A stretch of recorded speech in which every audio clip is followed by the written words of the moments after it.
নমস্কার বন্ধুরা, আজ আমি ভিডিওতে বলবো জুলাই মাসের 26 ও 27 এই দুদিনের কুম্ভ রাশির দৈনিক রাশিফল সম্পর্কে। এই দুটো দিন কুম্ভ রাশির লোকেদের কেমন যাবে, এই দুদিনে গ্রহ নক্ষত্রের স্থিতি কীরূপ থাকবে, কী যোগ নির্মাণ হবে, কী প্রভাব পড়বে দৈনন্দিন জীবনের উপর, সে কথা বলবো। এছাড়া বলবো এই দুদিনের স্বাস্থ্য, আর্থিক স্থিতি, পারিবারিক জীবন, দাম্পত্য জীবন, কেরিয়ার, চাকরি ও ব্যবসা এই সমস্ত কিছুর উপর কী প্রভাব পড়বে। তাই সম্পূর্ণটা জানতে গেলে অবশ্যই ভিডিওটি শেষ পর্যন্ত দেখতে হবে। প্রথমে বলবো এই দুদিনে গ্রহ নক্ষত্রের স্থিতি কীরূপ থাকবে। 26শে জুলাই শনিবার শুক্লপক্ষের দ্বিতীয়া তিথি, চন্দ্রমা দুপুর পর্যন্ত তার রাশি কর্কট রাশিতে থাকবে অশ্লেষা নক্ষত্রে। তারপর চন্দ্রমা রাশি পরিবর্তন করে সিংহ রাশিতে প্রবেশ করবে। সূর্য কর্কট রাশি পুষ্যা নক্ষত্রেই রয়েছে। আজকে শুক্রদেবের রাশি পরিবর্তন, পঞ্চম ভাব অর্থাৎ মিথুন রাশিতে প্রবেশ করবে, চতুর্থ ও নবম ভাবের অধিপতি হয়। 27শে জুলাই রবিবার শুক্লপক্ষের তৃতীয়া তিথি, চন্দ্রমা এদিন সিংহ রাশি মাঘা নক্ষত্রে থাকবে এবং সূর্য কর্কট রাশি পুষ্যা নক্ষত্রেই থাকবে।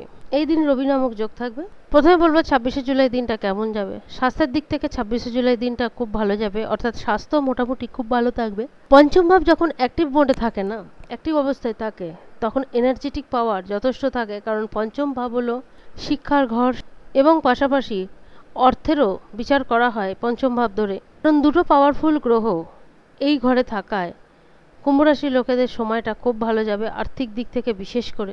এমনকি ব্যক্তিগত জীবনের দিক থেকেও দিনটা যথেষ্ট ভালো যাবে। প্রত্যেকটা ছোটোখাটো সমস্ত জিনিসের উপর আপনাদের একটা পুঙ্খানুপুঙ্খ নজর থাকবে এই দিন। এমন কিছু কাজকর্মের দিকে ঝুঁকতে পারেন যেগুলো আপনাদেরকে মোটিভ করে তোলে। যারা ব্যবসায়ী তাদের ব্যবসার দিক থেকে দিনটা খুব ভালো যাবে। যদি নতুন কোনো ডিল করতে চান তাহলে সেই দিক থেকেও পজিটিভ রেজাল্ট আসতে পারে। বিদ্যার্থীদের কাছেও দিনটা বিশেষভাবে যাবে। যারা হায়ার এডুকেশনের সঙ্গে যুক্ত তাদের ক্ষেত্রে দিনটা খুবই ভালো যাবে। কেরিয়ারের উন্নতি করার জন্য যা যা করবেন সেই পদক্ষেপগুলো সঠিক হয়ে থাকবে। পুরনো কোনো বন্ধু বান্ধবের সঙ্গে সাক্ষাৎ হয়ে থাকতে পারে। প্রেম জীবন এবং দাম্পত্য জীবন মোটামুটি ঠিকঠাক থাকবে। গুরু এবং শুক্র যোগের কারণে কুম্ভ রাশির লোকেদের আর্থিক স্থিতি মজবুত হবে। যারা ভীষণ শখ শৌখিনতার মধ্যে বাঁচতে ভালোবাসেন তারা এই সময় নিজেদের শখ শৌখিনতাকে পূরণ করার জন্য বেশ কিছু অর্থ খরচ করে থাকতে পারেন। এবার বলবো 27শে জুলাই রবিবার দিনটা কেমন যাবে। তবে এই দিন চন্দ্রমার স্থিতি খুব একটা ভালো থাকবে না, কারণ সিংহ রাশিতে কেতু থাকায় চন্দ্রমার উপর গ্রহণ দোষ লাগবে। মানসিকভাবে একটু অশান্তি থাকতে পারে। কোনো কারণে মনকে শান্ত রাখতে পারবেন না।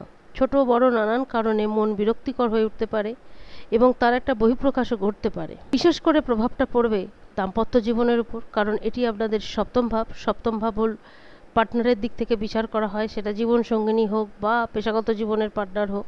তবে যাদের সন্তান রয়েছে কুম্ভ রাশির জাতক কিংবা জাতিকা, সন্তানের দিক থেকে দিনটা খুব ভালো যাবে। যারা বিদ্যার্থী রয়েছেন তাদের বিদ্যাক্ষেত্র থেকে ভালো ফল আসবে।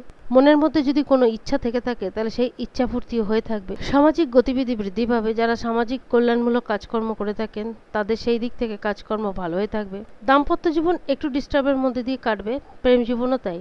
বাদবাকি অন্যান্য দিক থেকে ঠিক যাবে, এটা নিয়ে বিচলিত হওয়ার কিছু নেই। আস্তে আস্তে সময়ের সাথে সাথে পরিস্থিতি নর্মাল হয়ে যাবে। একাদশ ভাব ভীষণ মজবুত হয়ে উঠবে, কারণ এই পঞ্চম ভাব থেকে বসে গুরু এবং শুক্র উভয়ের দৃষ্টি পড়বে একাদশ ভাব তথা লাভ ভাবের উপর। তাই যারা ব্যবসা করে থাকেন, দোকানদারি করে থাকেন, শুক্র সম্বন্ধীয় আইটেমের ব্যবসার সঙ্গে যারা যুক্ত তারা কিন্তু এই সময় ভীষণভাবে লাভবান হয়ে উঠবেন। যারা অনলাইন কাজকর্ম করে থাকেন তাদের কাছেও সময়টা ভীষণ ভালো যাবে। যারা শেয়ার মার্কেটের ট্রেডিং এর সঙ্গে যুক্ত তাদেরও কাজকর্ম খুব ভালো যাবে। মানসিক চাপ অত্যাধিক থাকায় বা মানসিক অশান্তি থাকায় শরীর স্বাস্থ্য এই দিন ততটা সচ্ছল থাকবে না। যারা পার্টনারশিপে কোনো কাজ করছেন তাদের বিশেষভাবে নজর রাখতে হবে যেন পার্টনারের সঙ্গে কোনো ব্যাপারে কোনো সমস্যা তৈরি না হয়। বাণীর উপর সর্বদাই নিয়ন্ত্রণ রাখতে হবে। যত দিন পর্যন্ত শনিদেব আপনাদের বাণীভাবের ঘরে থাকবে বাণীর উপর কিন্তু একটা নিয়ন্ত্রণ রাখতেই হবে। উপায় হিসেবে বলতে পারি, এখনও শ্রাবণ মাস চলছে, বেশ কিছু দিন রয়েছে, দেবাদিদেবের আরাধনা করুন। যা কিছু সমস্যা আছে আস্তে আস্তে ঠিক হয়ে যাবে। আজ এই পর্যন্তই। যদি ভিডিওটি ভালো লাগে জানাবেন। ধন্যবাদ।